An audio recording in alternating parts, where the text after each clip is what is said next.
Welcome to the Omnibus Show, a program for people who are interested in everything, with deep conversations on a wide variety of subjects. And now your host, Dave Gibbs. Hello and welcome to this episode of the Omnibus Show, the program for people who are interested in everything, with deep conversations on a wide variety of subjects. This week's guests are Melanie Brewer and Ann O'Brien from the City of Carmel.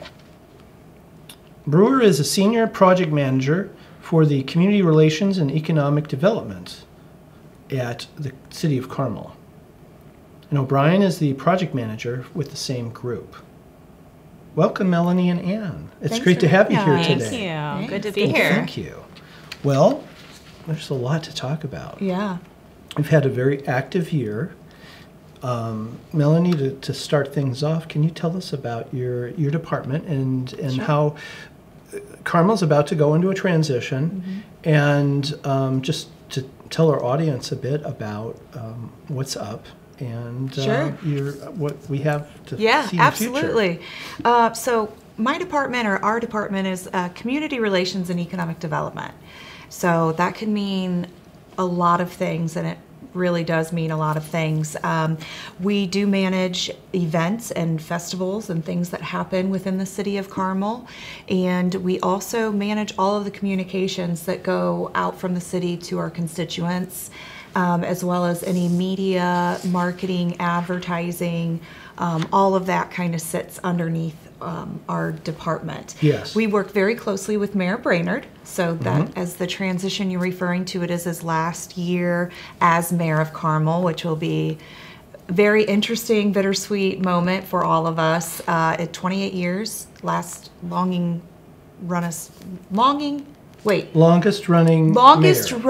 mayor.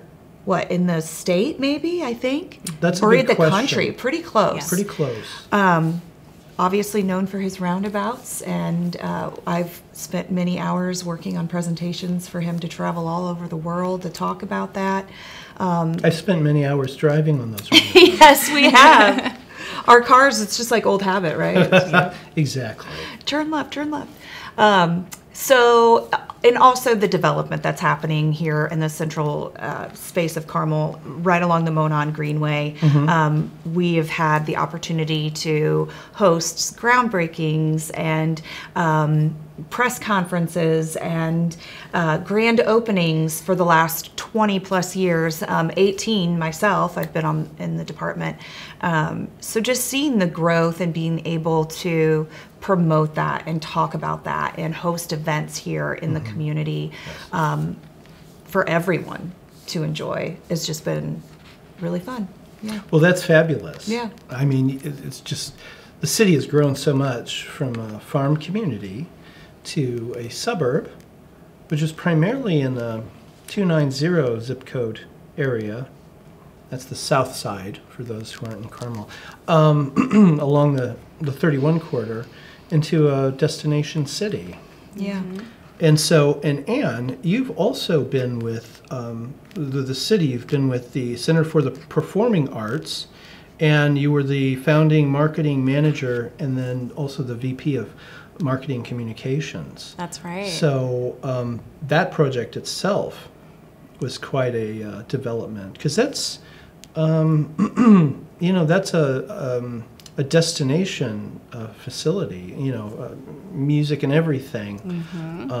Can you tell us about that journey? Yeah, absolutely. So that was really where I began falling in love with the community of Carmel and the arts and cultural community that has been developing and has really flourished since then. So back in 2011, I was really just, hearing about the Palladium. There's this new regional performing arts center, and I said, oh my gosh, that's perfect. Studying arts administration, I was like, I want a chance to get in on the ground level. And it's been really fun to see that come to fruition. And so, although I've been with the city now for about 2 years, I've been working and been part of the Carmel arts community in some way. Since then, it has been really fun just to see how much growth there has been since then. Yeah. There has been quite a growth. I mean, it's I always call it the Christmas market, but the Christmas Kindle market. Yeah, the Chris Kindle market is fantastic. Market, right. So Yeah, I would still get the name wrong. Yeah, it's a Hallmark movie, right? It In is. Central Indiana. It's incredible. And it keeps getting listed as the #1 Christmas Yes. market in USA the country. Today Yeah. ranks it #1. I think it's been 3 or 4 years in a row. Mm-hmm. It's spectacular. So we work very closely with that team, and then Anne manages the Ice at Carter Green, which Yes. is right in the center of all of that. That's right. Magical. It really is, and we were talking a little bit before about just the experience there at Carter Green with the Chris Kindle Market, but also at the Ice, and tickets are on sale on October 1st, by the way. Oh. So we're excited for that. Yeah, get your tickets early. Yeah, We'll list yeah, that in yeah. the Ice. description. Yeah, thank you. I'll get on again. Right. Will you?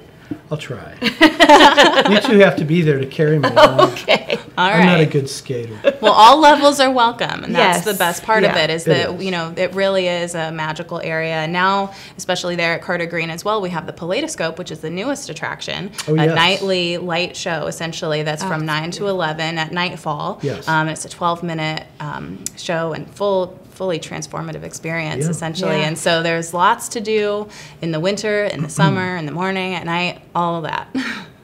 Now, the light show, how long does that go for again? How long does that, is Yeah. that a month?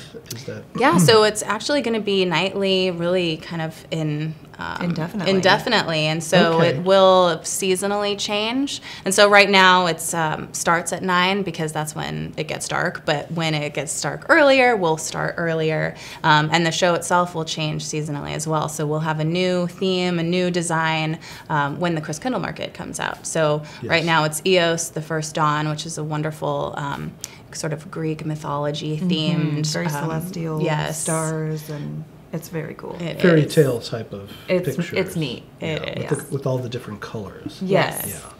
Well, how very fun.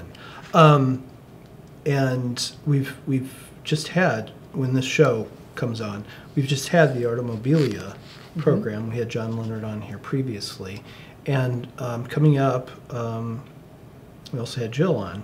The program for the Arts Festival will be coming up. Yes. And these are annual events, Yes. which is always Well, fun. it's, I think 2 of several annual events, and events like the Arts and Design or the International Arts Festival are ran and managed by community volunteers that Right. are just awesome, and they do so much, put in so many hours to make those events a success in Carmel. A lot of those originated within the city and then just kind of grew, and now we have organizations that carry them along, and so it's really exciting. But I think our department is responsible for about, is it like 120? Oh yeah, it's something like that. So We have 120 so many events annually. Wow. That we I hope they manage. pay you overtime for that. Well, what's been great though is our team has grown tremendously. We went from like 2 or 3 people in our department under the direction of Nancy Heck, to now having about 10 of us in the department. So it's been incredible. It's we get a little taste of everything in Carmel. So That's yeah. fabulous. And one more question on your involvement in things. Melanie, you are also with the board of the Carmel Youth Assistance. Can you tell us a bit about that? Because in all of these, it's not just an adult. A lot of times events are very adult, but Carmel's involves the whole family. Absolutely. Yeah, and obviously children are our future, and a lot of people move to Carmel to have a nice family life. Yes. Come somewhere where they feel safe. They have a lot to do with their kids. And so, you know, the mayor has always prided itself on creating that very family-oriented place. Yes. Part of that, too, is making sure that those kids that kind of fall through the cracks or have struggled in some way, shape, or form, that we have something that will kind of catch them. Lift them up. Help them. And so the Youth Assistance Program was established in 2015 in Carmel. And so I was part of creating that board and helping with our intervention advocate, Maggie Figge, Steve Nation, and he was a judge at the time, initiated this based in Westfield, and now every city has it in Hamilton County. Gotcha. So each city manages their own youth assistance program. And it's based on referrals. Families accept the help, and then we have intervention advocates such as Maggie work with the children to help them with their needs. It could be anything from needing a ride to cheer camp, to needing monetary assistance, meaning mentors, tutors. It could be anything. Sure. And it's just, that's what's really great about the youth assistance program is there's no boundaries, there's no borders, and we're able to work with the children and their parents directly without going through schools or government. Gotcha. Oh, that's a great idea. I've helped tutor kids in the past. Yeah. I've done that through other groups rather than, through town. But Sure. that is, that's very helpful because we want everybody to have. Now I'm being the Chamber of Commerce. We want everybody, well, all the kids, anybody who struggles, it's good to have the community help them out without being too nanny about it. Right, and we have this stigma, I think, in Carmel and in Hamilton County in general that, we're well off and we have great jobs and we're educated, but what we forget is that there's other needs. But we're like we're not else. Untouchable to issues and situations where families need help. So that's well stated. Yeah. Okay. Well, thank you. We're going to take a break right now, and we'll be back soon for Chapter 2 of the Omnibus Show.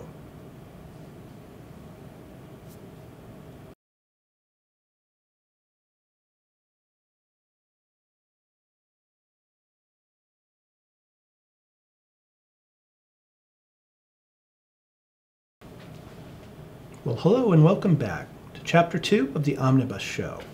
This week's guests are Melanie Brewer and Ann O'Brien from the City of Carmel. Now, we were just talking about all the events that you've had, and that's a lot of events. Mm-hmm.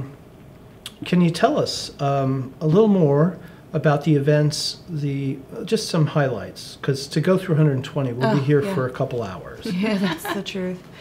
And I don't know if I could name all of them. Oh, I know. It's okay. But seasonally, the good thing is that seasonally we have a bunch of events that coordinate with the season, right? So Correct. Oktoberfest is one that's coming up the first Friday in October. It's right here in City Center. Yes. And Feinstein's will be hosting a tent there with some food and beverages, and we have deer polkas. That's very good. Yeah, it's a German band. So. Oh, is that? A polka band. A polka band. Yeah. Okay. So, and then we kind of go into the holidays. Mm-hmm. Yeah. So do you want to talk a little bit about that? Yeah. So we have and definitely want to do a plug to holidaysincarmel.com because we, again, do have so many holiday events on all kinds of days of the week. But the Chris Kindle Market is something that kind of kicks off the season with that, and then the Ice at Carter Green, of course. And then we also have visits with Santa, and we'll have holiday in the Arts District, special events happening along Main Street and Range Line as well. And so that's really great. Santa tours. That's right. So Santa tours is something for the residents.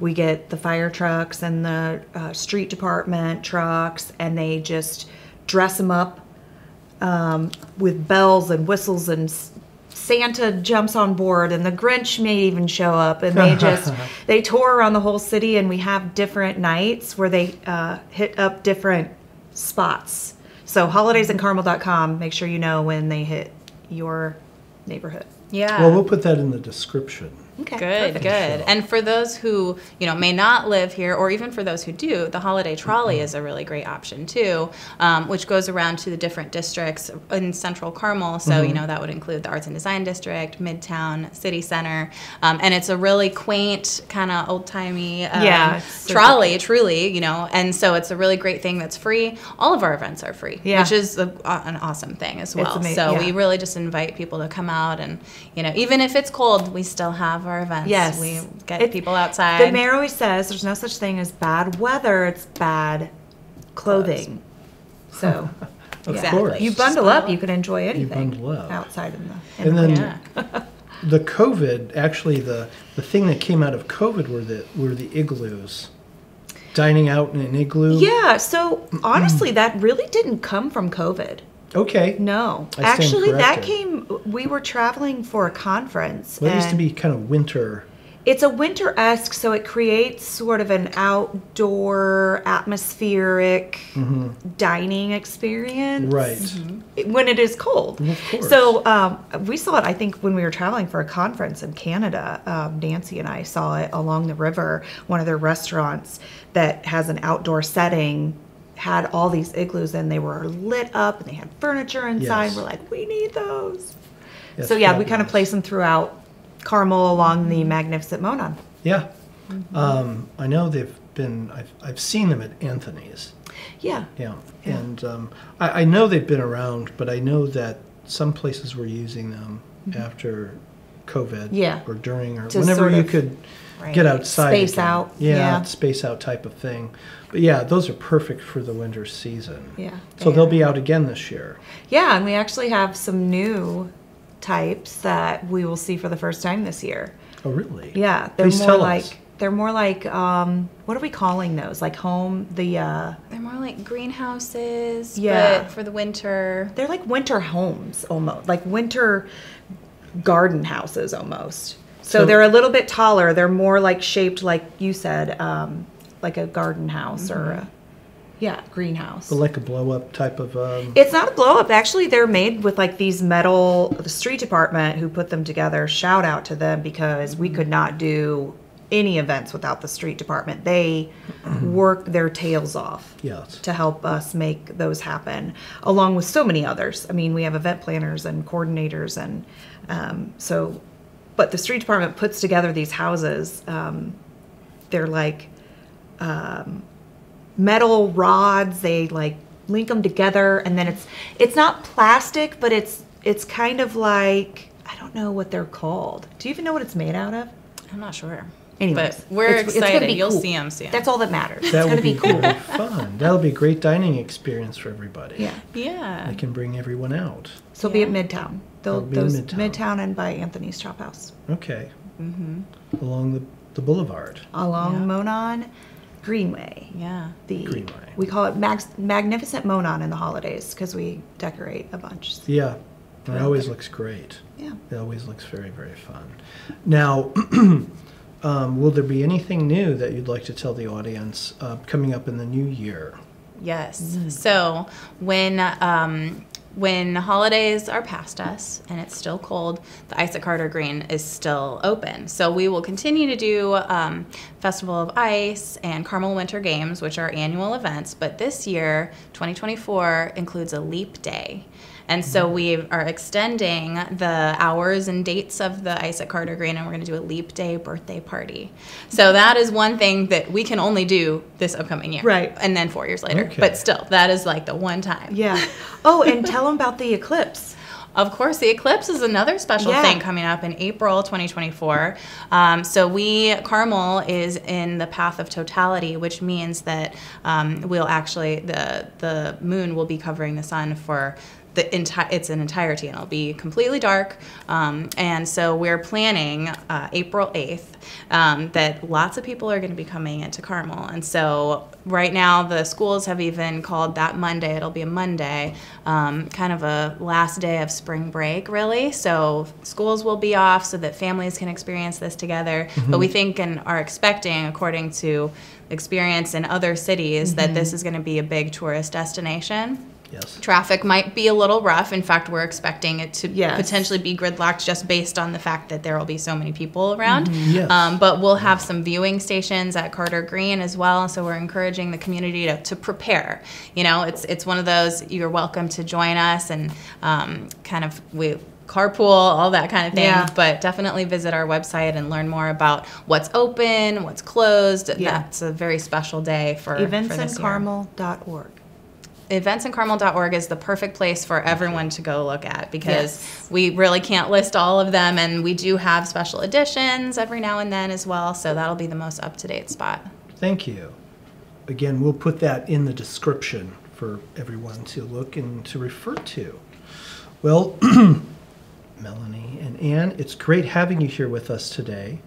We really appreciate you coming on the show. Oh, thanks for having us. And we look forward to all of your future successes. And you really are giving us the halcyon days of Carmel. These are the good days, and this is a very great time to be here. So thank you very much. Yeah. Thank you. Thank Thank you. you. Yeah, it was great having you here. Well, that's it for this episode of the Omnibus Show. We'd like to thank Melanie Brewer and Ann O'Brien for being with us today. We'd also like to thank our sponsor, Hotel Carmichael. Today we're shooting at Feinstein's. We look forward to being with you on our next episode of the Omnibus Show.